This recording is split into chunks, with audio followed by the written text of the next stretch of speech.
And welcome back, everyone, to Lantern Corps. Today's Lantern Corps comes to us from Wally West, the fastest man alive, who asked the question, what is Ethan Hunt's Lantern Corps? What Lantern Corps does he belong into? And Ethan, I think, suffers from main protagonist syndrome in regards to Lantern Corps.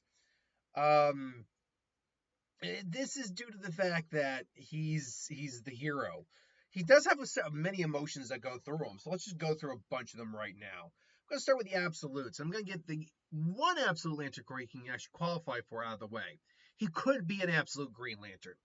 This is due to the fact that whereas normal Green Lanterns in the main DC continuity are characterized by willpower, while willpower is technically needed to use any of the Lantern Rings in any creative way, along with imagination, the absolute Green Lanterns are actually characterized more by knowing, being able to do the right thing, like knowing to do the right thing, and just knowing what the right thing is. And that does fit Ethan very well. Like he always is, you've always been on the right side of things. Like I think that was what Ving Rhames' character said at one point in the last one. You always been on the right side of things, brother. Like that's how he kind of put it. And yeah, is definitely one of those things that Ethan has always been the one who fights for what's right, the good. He's always been on the right side. And I think that's kind of what you would need for an absolute Green Lantern. Just to get it out of the way right now too, though, his willpower. How did they put it? And what was it? The fifth one is the fifth or the fourth one that they put it like this, or the fifth or the sixth one, where it's like Ethan Hunt is manifest destiny personified. Like this man's willpower is insane. Like he just keeps going. Even when he's at his lowest point, he just keeps going. Like nothing can keep him down for very long. He does hit low points, but it's not for very long, and it's not very, there's not a lot of them, at least as far as the movies, for as long as the movies go. And then now going down the scale, like absolute Red Lanterns apparently deal with controlling their rage and keeping it in check, but still being angry. That's not Ethan that much. I mean, yes, he's had moments of really being angry. I'm sure there's moments. Again, if we're talking about moments, there are moments in the films where he could be our absolute Red Lantern. Absolutely, that pun was intended. I do not, however, see him being an absolute yellow or absolute Black Lantern. This is just due to the grounds that he's not very enlightened, nor is he fearless. He gets scared a lot. And he's certainly not a avatar of chaos, freedom, whatever, doing whatever you want, and ramifications be damned.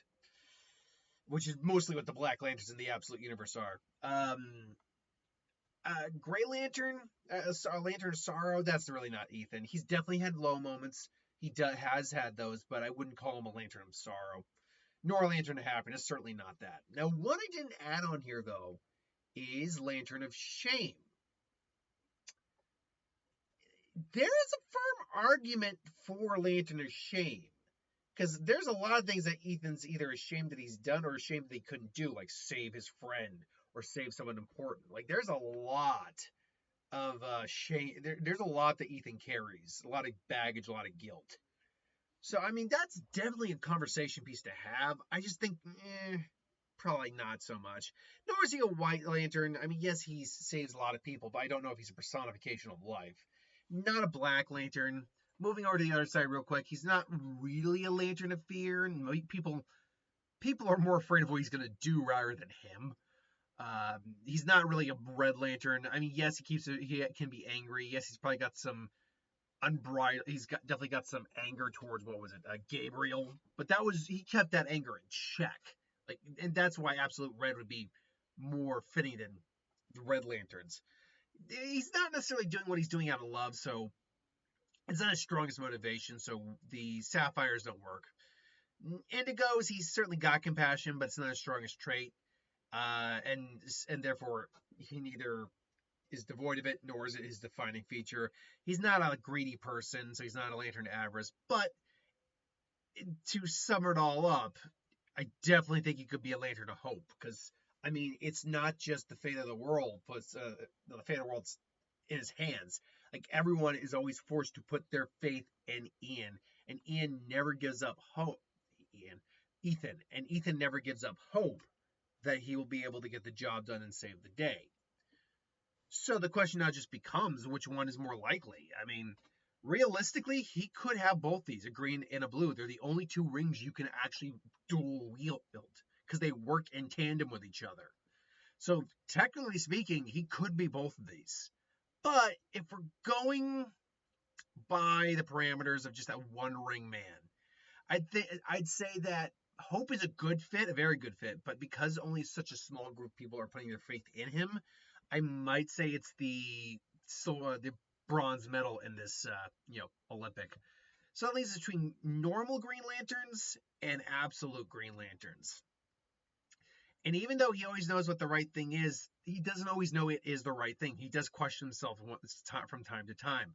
So I will say that I think green, while the boring answer is the right answer, because the man's willpower, the man just doesn't know when to quit. The man will keep going until he dies. But this is just my opinion. Let me know what you think. Thanks for watching. Hope you enjoyed. I'll see you next time.